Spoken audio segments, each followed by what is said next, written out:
મહુવાની ખાનગી હોસ્પિટલના તબીબો પર બેદરકારીના આક્ષેપનો મામલો.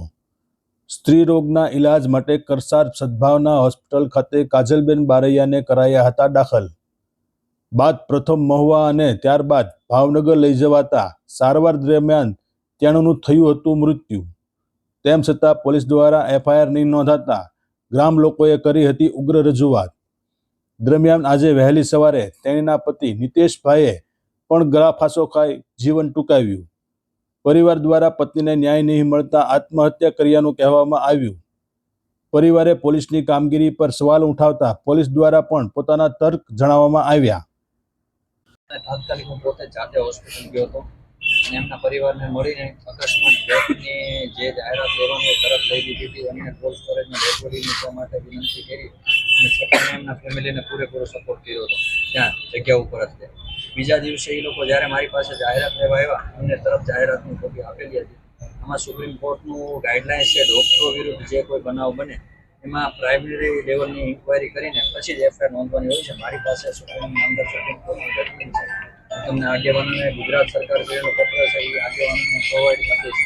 છતાં બી મારા લેવલથી જે કાંઈ થતું હશે એ જલ્દીથી જલ્દી વહેલામાં વહેલી તકે એમને ન્યાય મળે એવી પોલીસની પૂરતી તમને બાહેદારી છે, બરોબર. અને મારી તપાસ શરૂ છે અને જે કંઈ મારાથી બનતું હશે તપાસના કામે એ તમને પૂરતી મદદ કરવામાં આવશે, તમારે નિશ્ચિત રહેજો.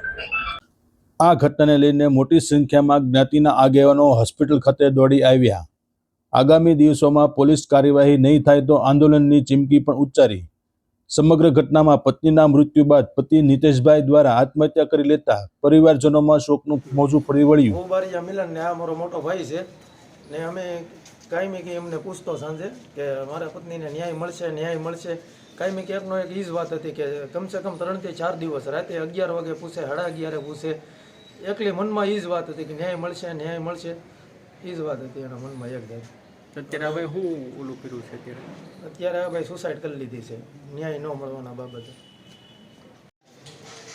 મારું નામ પ્રવીણભાઈ કાનાભાઈ વાળા છે. આ માણસે આપઘાત કર્યો એ મારો અગા બેનનો છોકરો છે. હું એના મામા છું અને આ 4-5 જમણથી ન્યાય મળે નહીં એના મનમાં એવું આવેલું હતું. અને કાલે અમે આખો બનાવ પહેલાં શું બનેલો હતો? બનાવ એના ઘરનાને સદભાવના હોસ્પિટલમાં કોથળી સાફ કરવા માટે લઈ ગયેલા હતા અને ત્યાંથી એવું કીધું કે ખાટલો બેડ આપી દીધો કોથળી સાફ કરી અને પછી ડૉક્ટરે એવું કીધું કે આને 10-15 મિનિટ પછી જગાડજો. અને એ 10-15 મિનિટ પછી જગાડવા ગયા પણ કોઈ જાગ્યા નહીં. અને પછી ડૉક્ટરને વાત કરી હતી, આવ્યા ગાયકા દોડતા પછી કલાક જેવી મહેનત કરી પણ કાંઈ થયું નહીં એનાથી. પછી અમે સામેથી કીધું કે તમારાથી ન થાય એવું હોય તો અમને કોઈ પણ દવાખાનાની ચિઠ્ઠી કરી ગયો, અમે ના લઈ જઈએ. પછી એ લોકોએ અમને ચિઠ્ઠી કરી દીધી અને પછી મહુવા આવ્યા. મહુવાથી ના કાંઈ હાથ ચાલ્યો નહીં, ના ઘણી સારવાર કરી. પછી અમને ભાવનગર મોકલ્યા. ભાવનગર ગયા ના પણ કહેવામાં એવું આવ્યું કે આમાં કંઈ છે નહીં, આની કાંઈ થાય નહીં કાર્યવાહી અને તમે લાલ દવાખાનામાં વ્યા જાવ કે આમાં કાંઈ છે જ નહીં કે.